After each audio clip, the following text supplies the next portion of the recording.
इस वक्त ये सूरत हाल है, इस बारे में कोई डिसीजन लेना पड़ेगा क्योंकि उनके 7 ममालिक पर, अरब ममालिक पर किया है। अरब लीग ने कुछ नहीं किया, OIC का अगर बुलाते हैं तो कुछ नहीं। तो इस वक्त जो है फैसला करने का वक्त है। अगर ये बिल्कुल मोहम्मद बिन सलमान आ रहे हैं तो इनको सबको बैठ के, अमीर कतर को बैठ के ये फैसला करना पड़ेगा कि इसने जिस तरह भी इसराइल ने हमला किया और जिस तरह सरहद को अबूर किए, इनकी कतर की खुद मुख्तारी के लिए जो नुकसान पहुंचाया है उनको, तो इसके लिए वो जो भी इकदाम करने हैं तो इस वक्त फैसले का वक्त है।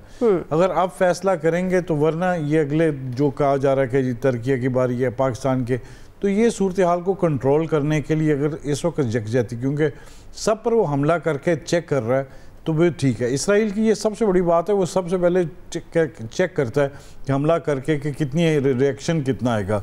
उसने ईरान को भी इसी तरह चेक करके देखा, लेकिन आगे से रिएक्शन बड़ा ज़बरदस्त आया, तो कितने दिन जंग जारी रही। और ये फिर इसराइल ने किसके कहने पे जंग बंद की? अमेरिका के।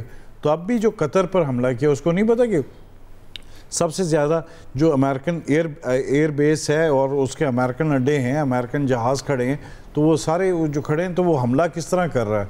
तो जाहिर है उनकी इजाज़त के बगैर तो नहीं कर रहा। तो अमेरिका की जानिब से भी रिएक्शन इतना ख़ास नहीं आया कि जिस पर के वो जो बंद की जाए। और ख़ास तौर पर कतर के, जबकि अभी उनके प्रेसिडेंट, अमेरिकन प्रेसिडेंट भी दौरा करके आए हैं, ताल्लुकात हैं, तो अगर है इस चीज़ पर बातचीत की जाए, मुज़ाकरात की जाए। इसराइल नहीं चाहता कि जंग बंदी हो खित्ते में, और वो चाहता है कि इस तरह मुसलसल जंग जारी रहे, जो अमली तौर पर गज़ा में जो हालात ठंडे करने की बात उसके लिए नामुमकिन है। उसने किसी की बात नहीं मानी। तो ऐसी चीज़ को ऐसे जो हैं इसराइल को समझाने के लिए, नेतन्याहू को समझाने के लिए अमली तौर पर इक़दाम करने होंगे। खामोशी से बैठना इस वक्त मसले का हल नहीं है, या इनकी बात ठीक है, या तो फिर उनके साथ अगर खामोशी इख्तियार करनी है, एक करनी है, अलग-अलग करना है, तो फिर ये मुलाकातों का फ़ायदा नहीं है। इस वक्त है अमली तौर पर बैठे और बैठ के आपस में सोच समझ के इन पर बाकायदा इसका रिएक्शन दें, जवाब दें। अगर अमीर कतर ने कहा कि हम जवाब देंगे, तो अब वो देखते हैं कि जवाब किस तरह देते हैं। पहले ही खित्ते में जो जंग जारी रहे, ईरान के साथ जंग जारी रही है, तो उसमें देखें क्या सूरत हाल है। इसराइल को पीछे बैकफुट पर जाना पड़ा था क्योंकि उसको बचाने के लिए अमेरिका आ गया था। तो अब भी जो है अमेरिका को चाहिए कि मुदाखलत करे और उसको चुप करवाए, नहीं तो फिर ये सारे इस्लामी ममालिक को इकट्ठा होना पड़ेगा। तो पाकिस्तान तो जाके अपनी दे आया है कि कंसर्न के बिल्कुल जी हम हाजिर हैं। तो दूसरे इस्लामी ममालिक को चाहिए जिनके पास वसाइल भी है, सब कुछ है, जिन्होंने सारी चीज़ें असला वगैरह उनसे अमेरिका से ख़रीदा, रूस से ख़रीदा और रखा हुआ है, तो वो किसी काम नहीं आया उनका।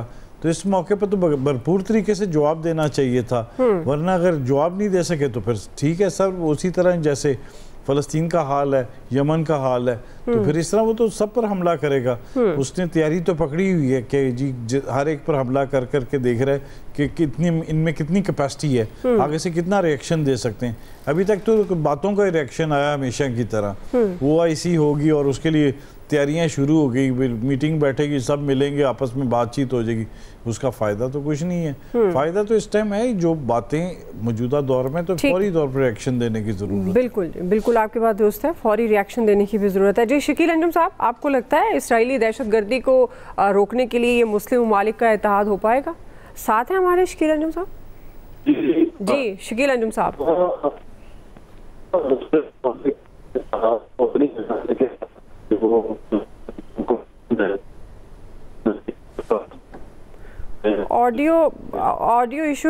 ऑडियो इशू है तो दोबारा लेते हैं आपको शकील अंजुम साहब।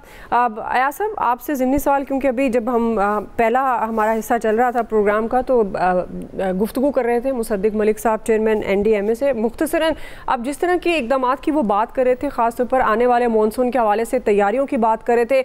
आप समझते हैं कि जो अब तक रेस्क्यू एंड रिलीफ के इक़दामात किए गए हुकूमत की तरफ से, चेयरमैन NDMA भी बात कर रहे थे, वो काफ़ी हैं? क्योंकि हम भी सोशल मीडिया पर ज़ाहिर देखते हैं बहुत सारे लोग हैं अभी तक जिनको रेस्क्यू रिलीफ चाहिए है, उनको उस तरह से मिला नहीं है। तो क्या ये इक़दामात जो उठाए जा रहे हैं, उठाए गए हैं, क्या ये काफ़ी हैं? वो यकीनन काफ़ी नहीं है, उसमें बहुत ज़्यादा इम्प्रूवमेंट की ज़रूरत है।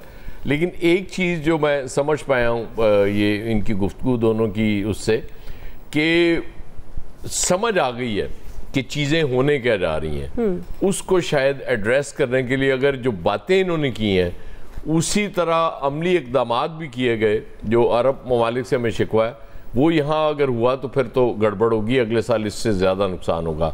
लेकिन अगर इस डायरेक्शन में बढ़ना है और सारा डेटा इकट्ठा करके और एक एक चीज़, सबसे पहले तो ज़ाहिर है रिहेबिलिटेशन है, लोगों की इमदाद है, उसके बाद फिर अगले साल की तैयारी अगर अब से शुरू होगी तो यकीनन शायद हमें इतनी बड़ी तबाही का सामना ना करना पड़े। जी शकील अंजुम साथ हैं हमारे। जी शकील साहब मुकम्मल करें।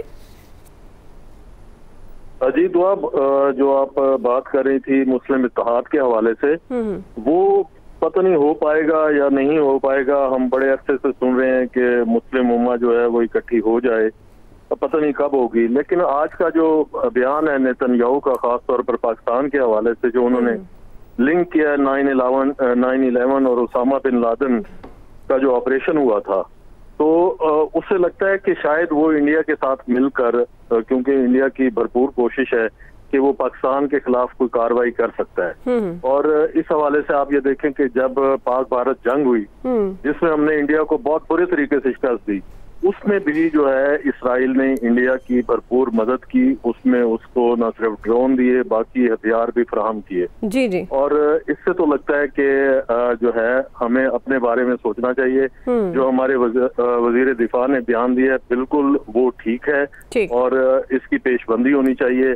रहा सवाल जो गल्फ स्टेट हैं, तो वहाँ पर उनका सारा का सारा इन्हसार ही जो है वो अमेरिका के हवाले से है। पूरी की ठीक है शकील अंजुम साहब, हो गया, माजरत खां हैं आपसे।